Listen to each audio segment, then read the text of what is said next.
بیا علیه الصلوة والسلام ابوبکر صدیق رضی الله عنه ته وایي زما پر امت داسې زمانه روانه ده واورې چې دا شرک دی په بدنو کې دا رقم اثر کړي لکه تور میزان چې ورې لاکې شی واو دا بخاري شریف روایت وایي دا شرک به په بدنو کې داسې اثر کړي لکه تور میزان چې ورې لاکې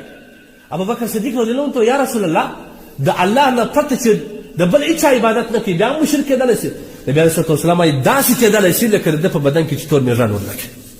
دی پریشان شو د الله رسوله د شرک څه اوس څنګه زه خلاصون پیدا کړم د الله رسول وایي زه به تا ته داسې دعا در وښیم دغه دعا یې زده کړي علماو ته ورسي دا دعا یې زده کړي بیا به ته په شرک نه مبتلا کېږي کومه دعا ده اللهم اني اعوذ بك من ان اشرك بك شيئا وانا اعلم اللهم اني اعوذ بك چې زما سره وایي دا یو رخ به عداس پروا نه دی اللهم اني اعوذ بك من ان اشرك بك شيئا وأنا أعلم به وأستغفرك بما لا أعلم يعني إيه الله زه د هغه شرک څخه پناه غواړم په تا سره چې زه په خبره یم چې دا شرک دی او که چیرې په خطایي کې راڅه شوی زه خبر نه یم په هغه باندې ستاسو معافي غواړم ما معاف کړه دا دعا یې زده کړي که نه یې په پښتو باندې زده کړي ما له ټولو علما سره تعلق پیدا کړي آخرت زموږ اصل مقصد هغه دی دا دنیا کن فی الدنیا کانک غریب او عابر السبیل په دنیا کې داسې اوسه لکه یو اجنبي سړی ناولی سړی دا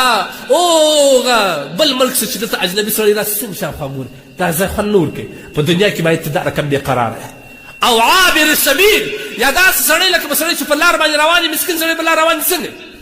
ناولی سړی خپل منزل ته ځان رسوي په دا دنیا کې دا رقم کارونه کوه خپل د منزله ځان ورسوي چې قبر دی هغه چې هر وخت خاورې در باندې راواړولې الله اکبر کبیره خاورې در باندې او نر هغه دی قریب دی هغه دی چې یو بېچه خاورې زیاتې در باندې وغورځولې هلته نو به ستا سوال کتاب شروع شي من ربک ما دینک ما قبلتک بیا به سوال کوي بیان ډېر اوږد نور مې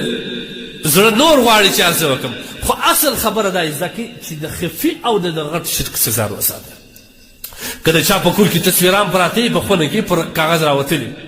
که مخامخ یې خدای نه قسم دې تر منځ کې هغه سره مشابهت راځي دا وباسي د الله د امر په خاطر ټول تصویرانو ته ور ورکړي اوس خو بدبختي دلته زموږ سره وسوه شرک دلته شروع شو مخکې به زموږ د کور ماشومان چې به کله به یې ناوکیانې کولې نو په یو لرګي به یو ګولۍ وتړله هغه شیان یې به جوړ کړي نو ښه خوند به دوی به ګرځا کوي اوس یې تا ته بت راوړي په 50 په 100 روپۍ هم در باندې خرڅ کړي کور ته یې بت هم په پیسو در باندې راوړي دومره موږ کم عقله یو په خپلو پیسو مې بت راوړي کور ته مې کښېښوئ شکل لري پزل لري سترګې لري لاس لري غوږونه لري هر څه یې ورکړی دي او پلاره ډېر په مینه باندې وایي دا زما یو کوچنۍ دا زه ولې لرې ته راغله په 500 روپۍ هم رانیولې ده په 1000 روپۍ هم رانیولې ده په 5000 روپۍ هم رانیولې ده په پیسو یې بوت راوړي په خپل کور کې واچوي موږ چې دومره ناخبره خلک په خپلو پیسو باندې مې بوت رانیولې دي او خپل کور کې مې راوړی لهذا عزیزانو د دې تصویر نه لاس واخلي که چا اخیستي رایستلي فوټوشاپ کړي پر دیواله باندې لګولي لرې کړي ختم یې کړي اوس خو زموږ په تاریخي ځایو کې هم آسې جوړ کړي داسې ولاړ سړی یې جوړ کړي توره په لاس کې داسې ولاړ د ډبرو څه جوړ کړي ای د خدای بنده دا خو کافرانو مشرکین کول ته څه کوې زموږ دا په تاریخي افغانستان کې ته ورشه اوس په دا تاریخي ځای باندې وګوره ته به خپله ووینې سړی به درته ولاړ دا سترګې به یې یخې درته نیولې وي چې لاس ورډکې هغه به د خاورې د خدای لپاره بندګانو د خدای جل جلاله شرک مه کوئ لا تشرکو بالله شیئا د الله سره باندې شرک کوئ مه د چا لپاره عبادت کوئ مه د چا لپاره خیرات کوئ مه د چا هېڅ مه کوئ دا مه وایئ چې پلانکی سړی یا کلیوال راته ګوري نو زه به ښه ډوډۍ وکړم ښه دعوت به وکړم ښه واده به وکړم دا خو بیا تربور پیغور راکوي وایي کور خراب یې بس پیغور ماته راکوي پیغور کې دې تربور را شریک کړي د خدای تبارک وتعالی سره په صدقه کې تربور هم داخل کړي په واده کې موږ ډوډۍ کوو که نه په دې کې موږ تاسو تربورونه سره شریکوو یاره د تربور پیغور دې ته یو دا شی ور زیات کړه لږ ډېر راوغواړه پلانکی د صدقې دپاره نه کوو دا صدقه ده